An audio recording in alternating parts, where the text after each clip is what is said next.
자, 오늘 이 말씀은 예수님을 따르고자 하는 많은 사람들에게 주시는 말씀이라고 생각이 됩니다. 오늘 본문 중에는 많은 사람들이 예수님을 따르는 중에 어떤 사람이 내가 주님이 어디로 가시든지 간에 주님을 따르겠다 그렇게 혼장담합니다. 우리 57절에 보니까 그렇죠. 대단한 각오로 주님의 나라를 위해 살겠습니다. 이렇게 고백을 한 겁니다. 그때 예수님께서 58절에서 이렇게 말씀합니다. 여우도 굴이 있고 공중에 새도 집이 있으되 인자는 머리 둘 곳이 없다 하셨습니다. 근데 예수님을 따르겠다고 했는데 왜 이런 대답을 했는지 굉장히 동문서답 같이 들리시지 않습니까?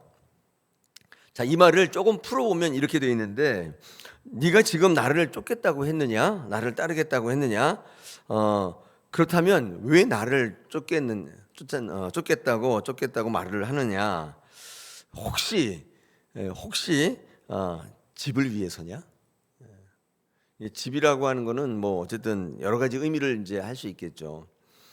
만약에 그것을 위해서 나를 쫓겠다고 했다면 잘못 찾아왔다. 왜냐하면 나를 봐라. 나는 머리 둘 곳도 없다. 이래도 상관없겠느냐? 너도 그렇게 할 수 있겠느냐? 이렇게 묻는 것이죠. 그러니까 예수님을 쫓겠다고 했던 그 사람이 에게 왜 나를 쫓겠느냐고 한번 생각해 봐라. 혹시나 멋진 집을 장만하기 위해서라면 잘못 왔다는 거예요. 그렇게 해석이 되겠죠? 네. 나를 쫓아서 제자의 삶을 살기를 원한다면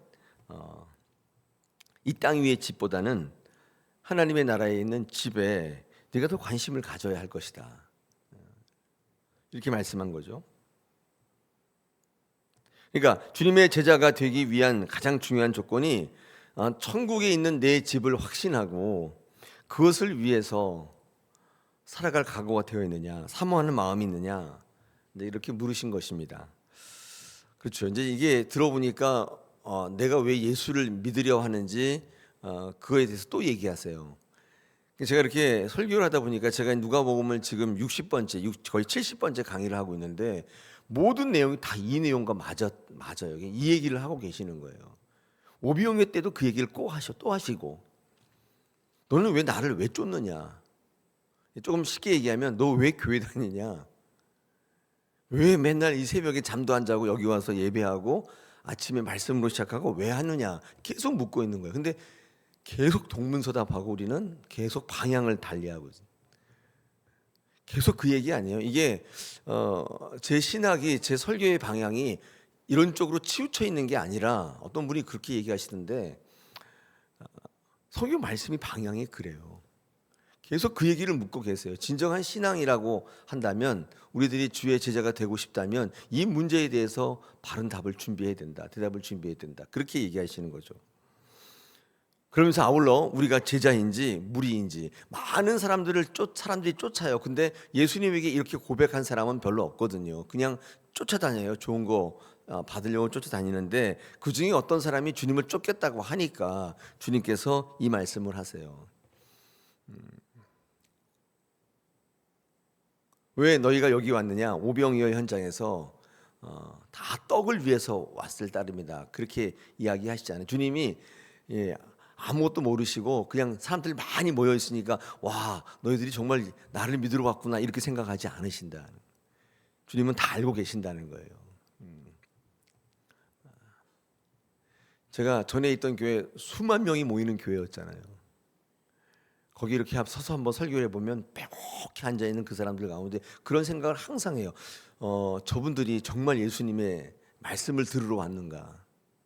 요한복음 5, 6장을 읽어보시면 그런 말씀이 저는 요한복음 5장, 6장 읽어보면서 굉장히 깜짝 놀랐어요. 저는 주님이 그런 거 잘 모르시는 줄 알았어요. 그냥 다 찾아와서 앉아있으면 다 그렇게 생각하시는 줄 알았는데 그렇게 안 해요. 오늘도 주님을 쫓겠다고 호언장담하는 그 사람에게 나는 집도 절도 없다. 차라리 여우는 머리 둘 곳이냐 그런 데 있는데 나는 머리 둘 곳도 없다. 그래도 괜찮겠느냐 이렇게 물으시는 것입니다. 여러분은 세상에 있는 집에 관심이 있습니까? 하늘에 있는 여러분의 집에 관심이 있습니까? 이게 묻고 있죠. 우리는 주님 곁에 있으면서 주님을 늘 예배하면서 주님을 나의 구주라고 생각하면서 우리의 속마음은 이 세상의 집이 관심이라면 우리들은 그저 기적을 보기 원하는 무리 중에 그 사람들은 성경에서 다 사라졌어요. 어디 있는지도 알지 못해요. 그러나 하나님의 나라에 집이 있다는 것을 기억하고 그 집에 관심이 있다면 우리들은 분명히 제자인 것입니다. 우리의 관심사가 어디에 있느냐를 한번 돌아보시는 거죠. 저는 신앙이 이 땅의 삶을 살아가면서 시간이 남기 때문에 하시는 것이라기보다는 이 땅의 삶이 하나님이 원하시는 삶, 그리고 하나님께서 우리에게 주시고자 하는 그 나라를 위한 예비적인 삶으로 기억하고 이 땅의 삶을 최선을 다하지만 우리가 추구하는 목적이 하나님 앞에 있다면 굉장히 좋은 신앙이에요. 그게 어떤 모양이든지. 비록 산기도 안 가고 산에 올라가서 소나무 뿌리를 뽑지 않더라도 우리의 방향이, 우리의 추구가, 우리의 가치가 거기를 향하고 있다면 굉장히 좋은 신앙을 하시는 거예요. 그 역경이라 할지라도 굉장히 좋은 거예요. 그 끝이 그거라면 우리 신앙할 때 꼭 이것을 염두에 놓으셔야 돼요. 제가 언젠가 한번 길의 비유를 한 적이 있는데 기억나시죠? 쫙 닦인 아스팔트 길, 쫙 뻗어 있는 길이 있고 비포장 울퉁불퉁 막 파이고 막 이렇게 있는 어떤 길이 좋은 길이냐 이렇게 물으신다면 많은 분들은 그냥 대놓고 아스팔트 길 이렇게 얘기하는데 저 틀렸다 그랬잖아요. 여러분 길에 대한 가치 평가는 그 맨 끝에 길 끝에 뭐가 있냐가 되게 중요해요. 그렇잖아요. 근데 아스팔트 길 쫙 달려갔더니 그때 천길 만길 낭떠러지다. 근데 그건 좋은 길은 아니잖아요. 근데 울퉁불퉁 막 그런 길, 그 끝에 고향집이 있다. 그러면 좋은 길이잖아요. 누가 길 보고 판단하라고 그랬어요. 끝에 뭐가 있는지를 보셔야 되는데 그러니까 우리가 추구하는 게 끝에 뭐가 있는지가 굉장히 중요해요. 고난과 역경이 있다 할지라도 그게 좋은 길이에요. 근데 아무리 편하고 좋은 길이었지만 끝에 천길 만길 낭떠러지라면 글로 가서는 안 되는 거죠. 고난과 역경을 통해서 좋은 것들이 숨겨져 있을 때가 많아. 이게 성경이 우리에게 제시하는 삶과 신앙의 비결이에요. 그 구별하는 비결이에요. 뭐 100% 그런 건 아니지만 주의 진리의 것을 붙들 때는 고난과 역경이 반드시 있어요. 그래서 글로 가는 사람이 별로 없어요. 사탄은 그래서 좋은 걸 가지고 유혹해요. 사탄이 망하게 하는 거 봤어요? 그렇게 안 합니다. 궁극적으로 우리를 폭망하게 하려고 아스팔트 길을 보여주죠. 그게 복인 줄 알아요. 그게 하나님의 응답인 줄 안다고요. 꼭 그렇지는 않습니다. 제가 운동을 해보면 이 근육이 붙잖아요. 우리 권사님 근육이 제일 중요해요. 살 빼는 게 중요한 게 아니라 이 근육이 굉장히 중요해요. 날씬한 게 중요한 게 아니라 근육이 중요한 거라고요. 이 뼈에 근육이 없으면 나중에 꼬부라지고 걷지도 못하게 돼요. 지금 시간 날 때마다 운동하셔야 돼요. 운동. 근육이 우리들 나이에 여러분 나이에도 근육이 붙어요. 근데 근육이 언제 붙냐면 무거운 것을 들 때예요. 근데 무거운 걸 들 때 있잖아요. 무거워 힘들어 놓는 순간 근육은 사라지는 거예요. 버티는 거죠. 이 믿음의 근육은 그래서 버티는데 고난 가운데 버텨야 돼요. 근데 이게 참 힘든 것 같아요. 고난이 오면 힘들면 다 포기해 버리거든요. 여러분 우리가 예수 믿을 때 목적을 향하는 거, 목적이 이끌리는 거 굉장히 중요합니다. 그 어떤 것보다도 중요해요. 당장에 무엇을 얻는 것보다도 더 중요하고 지금 당장에 내가 어떤 것을 생각하고 있냐가 더 중요해요. 그렇지 않으면 사실상 교회 다니면서 하는 것은 헛짓이에요. 뭔가를 얻으려면 다른 데 가서 구하는 게 더 나아요. 확실하게 주는 데도 있어요. 요즘에 아시죠? 한국 사회에 무당, 점 이렇게 판을 치고 있는 뭐 그 공공 방송의 매체에도 막 나오고 요즘엔 무당이 막 국회도 가고 막 하니까 사람들이 그게 뭐가 있는 줄 알고 거기 가서 머리 조아리고 무릎 꿇는 사람들이 그 우리 이제 기독교 기운시에서 온 자유를 보니까 성업 중에 지금 우리나라가 이래서야 되겠어요. 그 중에 예수 믿는 사람들도 굉장히 많을 거예요. 왜냐하면 교회 와보니까 시간이 오래 걸려요.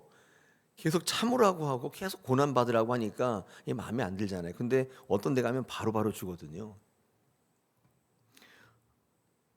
집을 위해서라면, 여러분이 위해 것을 위해서라면 주님을 쫓는 것보다 다른 방법이 있어요. 주님은 오늘 우리에게 그 조언을 하고 계시는 것입니다. 예수님을 따르겠다는 두 번째 부류가 있어요. 오늘 보시면 59절이죠. 다른 사람에게 나를 따르라 하시니 그가 이르되 나로 먼저 가서 내 아버지를 장사하게 허락하소서, 이렇게 했단 말이죠. 따르긴 따르겠는데 아버지를 장사하고 난 다음에 따르겠다, 이렇게 한 거예요. 주를 위한 결단은 있긴 있는데 그의 발목을 잡고 있는 게 하나 있는데 그게 아버지의 장래의 문제예요. 장례를 치르고 난 다음에 따르겠다, 이렇게 얘기한 거죠. 굉장히 효심이 있어 보이지 않습니까? 그런데 그런 사람에게 60절에 하나님께서, 주님께서 뭐라고 말씀하시냐면 이렇게 말씀하십니다. 죽은 자들로 자기의 죽은 자들을 장사하게 하고 너는 가서 하나님의 나라를 전파하라, 이렇게 이야기하셨더니 이게 도대체 또 무슨 말이에요? 알쏭달쏭, 그죠? 아버지 장례를, 아버지가 지금 돌아가셨는지 안 돌아가셨는지 모르겠는데 아버지가 돌아가신 다음에 장례를 다 치르고 난 다음에 와서 하시겠다, 그런 얘기죠. 많은 분들이 이 구절을 오해하는데 예수님을 쫓기 위해서는 불효해도 된다, 다 그거 납두고 와서 나를 쫓으라, 이렇게 얘기하니까 부모님의 장례조차도, 부모님의 봉양조차도 하지 말아야 된다, 이렇게 오해하시는 분이 있어요. 예수님의 말씀을 언뜻 보면 자신을 쫓는 제자가 되기 위해서는 아버지의 장례조차도 다른 사람에게 맡겨야 한다는 말씀처럼 들리잖아요. 예수님은 너무 비상식적이고 인간의 기본적인 효도 무시하는 것처럼 보입니다. 과연 그런 걸까요? 우리들은 아니라고 생각하지만 많은 분들은 이거 봐, 교회 다니는 사람들은 다 자기밖에 몰라, 부모도 몰라, 이렇게 생각하시는 분들이 있는 것 같아요. 그래서 제가 이제 저도 잘 모르겠어 가지고 이게 무슨 말씀인지 여러 참고서를 좀 보니까 여기에 대한 주석이 여러 가지가 있습니다. 그 중에 한 가지를 한번 소개해 드리면, 고대 근동의 장례 문화를 이제 소개했는데 고대 근동의 장례는요 어떤 거냐면 아버지의 장례식 때 부모님의 유산을 거기서 상속한대요. 저도 처음 알았는데, 그러니까 아버지의 장례 때 자리를 지키지 못하는 자식이 있다면 유산을 받지 못한다, 뭐 그렇게 돼 있더라고요. 그러니까 그 자리에는 반드시 가야 돼요. 그러니까 아버지를 장례하고 난 다음에 주님을 따르겠다고 얘기했던 그 이유는 내가 세상에 포기할 수 없는 게 있는데, 근데 그게 유산이에요, 돈. 근데 그거를 반드시 챙기고 난 다음에 내가 주님을 따르겠다, 이렇게 이야기했던 거예요. 그러니까 이 사람은 부모님의 효를 다하려고 했던 게 아니라 부모님의 재산 때문이에요. 그렇게 하고 나서 하겠습니다. 우리 마태복음 25장에 가면 종말의 비유에, 그렇죠, 초청하잖아요. 주님께서 너 우리 잔치에 오라 그랬더니 어떤 사람이 뭐라 그래요? 저는요 소도 사야 되고 논도 사야 되고 그래서 못 가겠습니다, 그런 사람이 있잖아요. 그리고 광야에서 전에 말씀드린 것처럼 요단강을 건너 하나님 나라에 진입하는데 여기 초지가 너무 좋아서 내가 목축이 너무 많기 때문에 하나님 나라 안 가겠습니다, 이런 사람도 분명히 있단 말이에요. 자기가 가진 것 때문에 하나님 나라를 포기해요. 그런 분들도 있어요. 그러니까 주님이 이렇게 얘기한 거예요. 죽은 자들로 죽은 자를 장사하게 하라. 그 말은 뭐냐면 네가 생각했던 그 물질들은 다 죽은 자들의 것이다. 그거는 그들에게나 줘라. 그리고 너는 하나님의 영원한 나라에 들어와라. 이렇게 얘기한 것이죠. 저는 이 주석이 가장 마음에 드는데, 예수님을 믿는다고 하면서도 한마디로 영원한 나라의 가치, 하나님의 나라를 바라보는 게 아니라 다 썩어 없어질 이 땅의 것들을 추구하면서 그것 때문에 주님을 쫓는 것을 유예하고 있다면 어리석은 것이다, 우리에게 말씀하고 있습니다. 어떠십니까? 아까 얘기할 때 집, 물질 이런 게 전부 다가 내가 하나님을 따르겠다는데 걸림돌이 돼요. 근데 중요한 건 뭐냐면 안 따르겠다는 게 아니에요. 하겠다는 거예요. 근데 이런 것들이 다 해결되고 난 다음에 하겠다 이런 거죠. 또 하나 61절에 보니까 가족들과 작별하게 하소서. 내가 주님을 따르겠는데 따르게 되면 그다음부터 가족들을 못 볼 테니까 가족들을 작별을 잘 하고 나서 하겠습니다. 이렇게 얘기한 거죠. 이것도 마찬가지죠.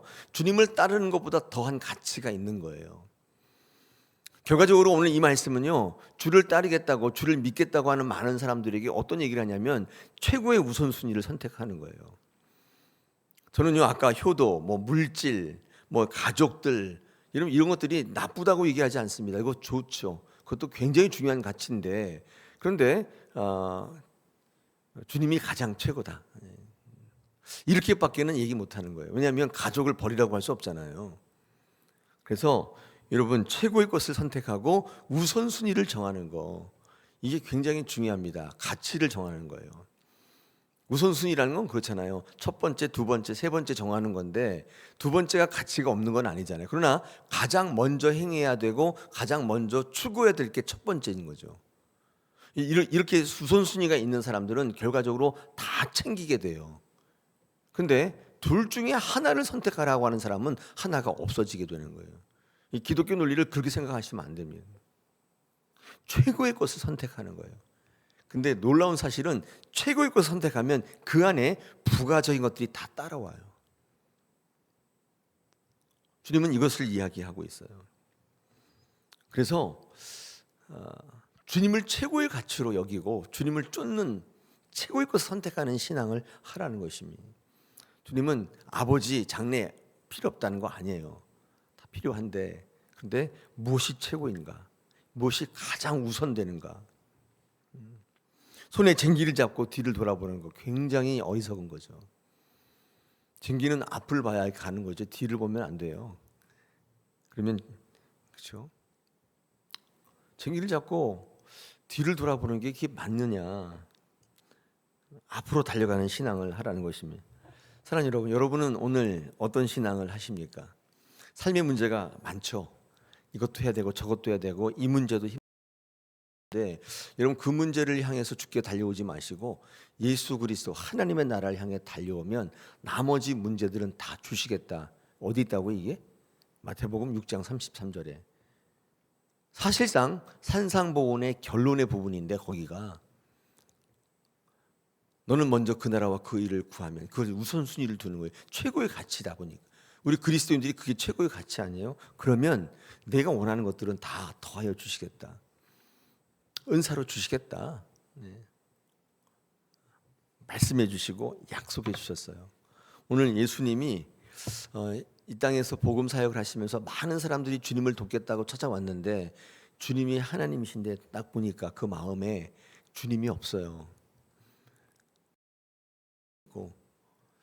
돈에 관심이 있고 자식들, 가족들에 관심이 있는 걸 보시고 이래도 하겠느냐 이렇게 묻고 계시는 거예요. 너는 하나님의 나라를 향해 달려와라.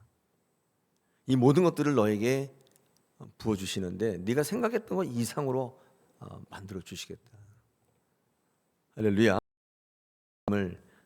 오늘 이 아침에 전해드립니다. 여러분, 오늘 단 하루를 우리 신앙하더라도 하나님이 원하시는 신앙하십시다. 하나님께서 지금도 눈동자처럼 여러분 보고 계시고 여러분을 살피고 헤아리고 계시는 줄 믿습니다. 우리